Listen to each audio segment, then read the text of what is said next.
Welcome to Rock Club's record album review of The Who's Next. My name is Kevin Z, and I'm a lifelong musician and music fan. I'd like to think that I've gained some musical wisdom over my 50 years of listening to, performing, and studying music from among my many favorite artists. Now, don't forget to hit like and subscribe to my Rock Club channel, as I intend to review a monumental rock album each week. Now, I grew up with classic rock bands like Led Zeppelin, Kiss, and Boston. I watched as new wave bands like Duran Duran hit big on MTV and television shows like Friday Night Videos. I witnessed the evolution of 80s alternative rock and hair metal and the rise of grunge. So I'll give you my perspective on epic rock albums spanning across these years. I hope I can pass along some of this knowledge to my daughters, Sky and Ava, whose playlists include tunes from my record collection and also from my first generation iPod here. Also, another inspiration was folks at work who heard my playlists and inquired, who are these bands? They sound great. Music has changed so much now. We want to know more about these cool bands. So I hope Generation Z can benefit from my knowledge of these great artists and bands. So I'm reviewing artists' albums in the formatted order as they were originally intended to be listened to, so keep in mind these are my opinions. So feel free to agree, disagree, like, dislike. So let's begin. Growing up when I did in the 70s, it was pretty cool because rock music was playing everywhere, and it made the soundtrack to my life at the time pretty amazing. I lived in a suburban neighborhood with lots of families on our street. It was Orchard Park Road. There were older kids, younger kids.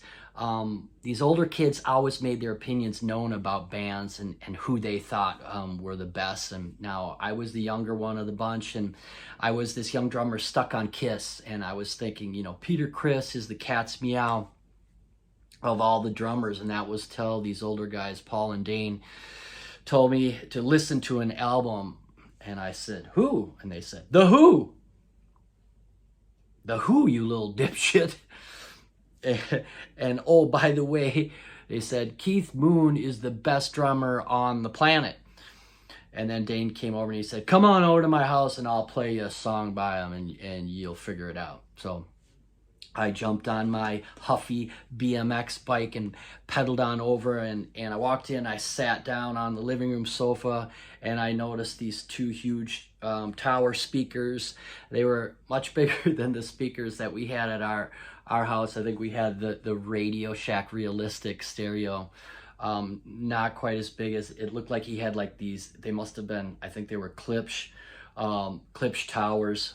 But anyway, Dane drops the needle on this record, and I was instantly taken for a ride on what seemed like a synthesizer sequenced spaceship. These amazing sounds and patterns that sounded like what would later be described as techno.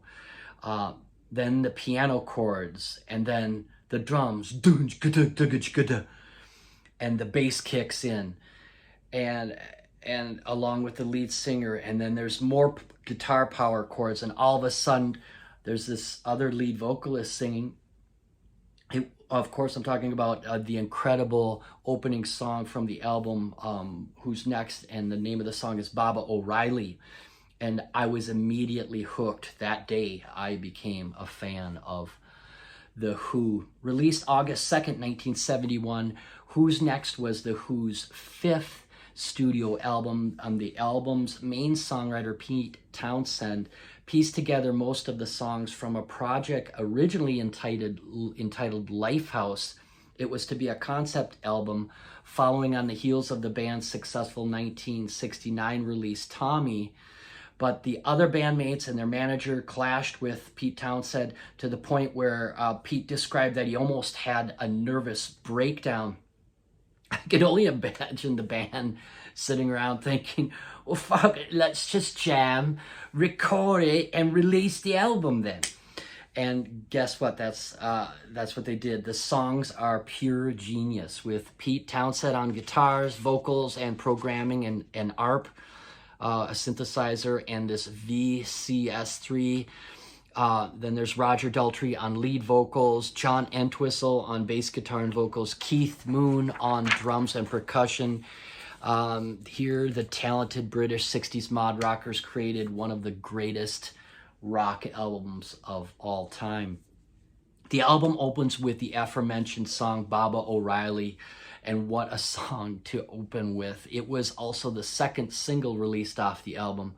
Pete Townshend programmed the opening synthesizer sequence, and he named the song after two of his inspirations at that time, Indian spiritual master Meher Baba and American minimalist composer Terry Riley. Townshend describes the quote-unquote teenage wasteland he witnessed while the band played at Woodstock Festival, with many people strung out on LSD along with many other drugs.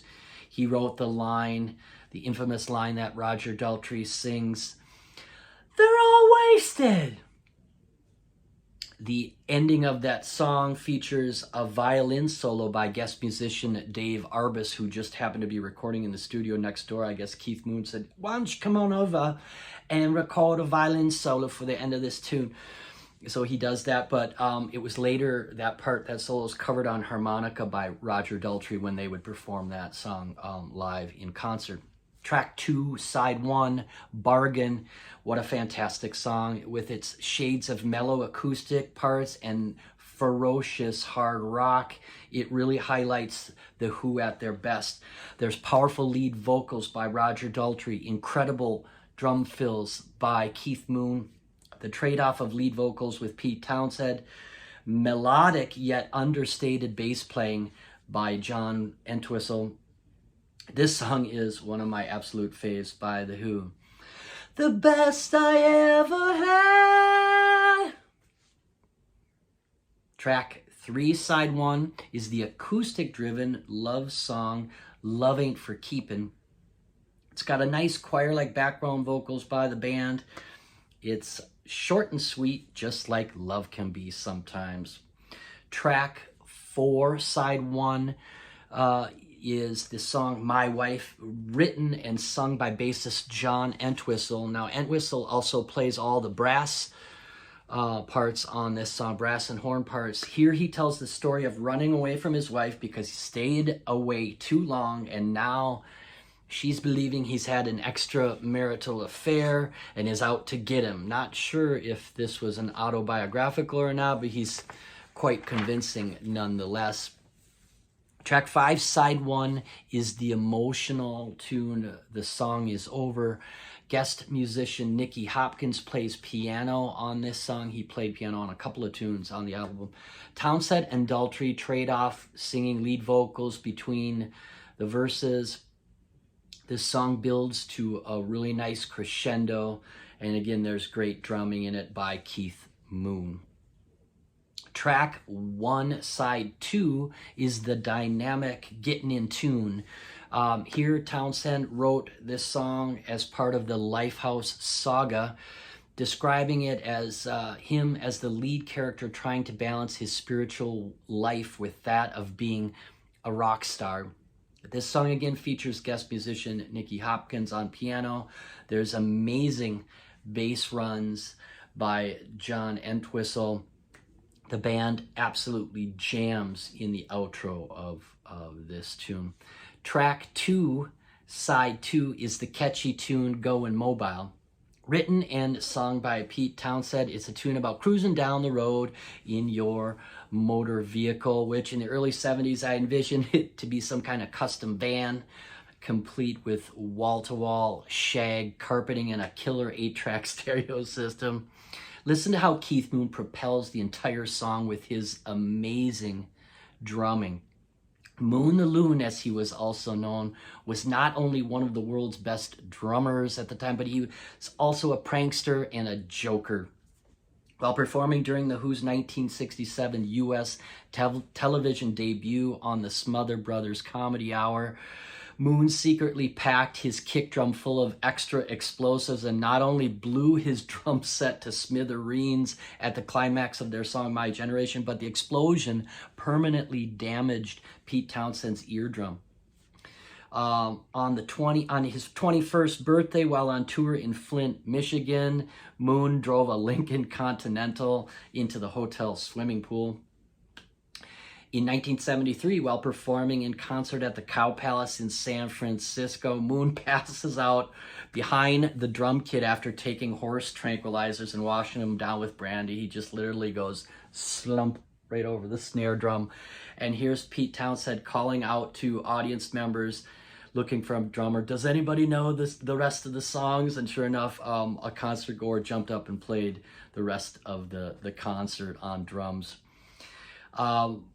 Moon the Loon stories could go on and on. Sadly, Keith Moon died at the young age of 32 after an overdose of clomethazole, a drug meant to help with alcohol withdrawal. So sad that we lost him too soon. Track 3, side 2, was the third single off the album Behind Blue Eyes. This tune was on heavy rotation back in the day on FM rock radio, still is today. It is one of my absolute favorites off the album. It has a powerful acoustic opening that goes something like this. No one knows what it's like to be the bad man, to be the sad man behind blue eyes. Great tune. Later on, it really kicks in, and it's got that energy that the Who delivers. Last song on the album was also the first single released from the album, the classic tune Won't Get Fooled Again. This song would go on to become a rock anthem. Behind the power of this song, the Who would go on to fill arenas in the U.S. for years to come. I clearly remember hearing on the news about the Who in 1979. There was a concert tragedy in Cincinnati. 11 unfortunate concertgoers were crushed and trampled to death when, due to general admission seating, the aggressive fans rushed and poured through only 2 main entrance doors. The Who played the concert without even knowing anything about this tragedy until they were told after the show. Who's Next is the band's biggest seller in the United States, selling over 3 million albums alone in the US. It's the album that, after my first listen, made me a fan of the Who, and in my honest opinion, it is their best. So thanks again, and look forward to more Rock Club record reviews in the near future. Peace.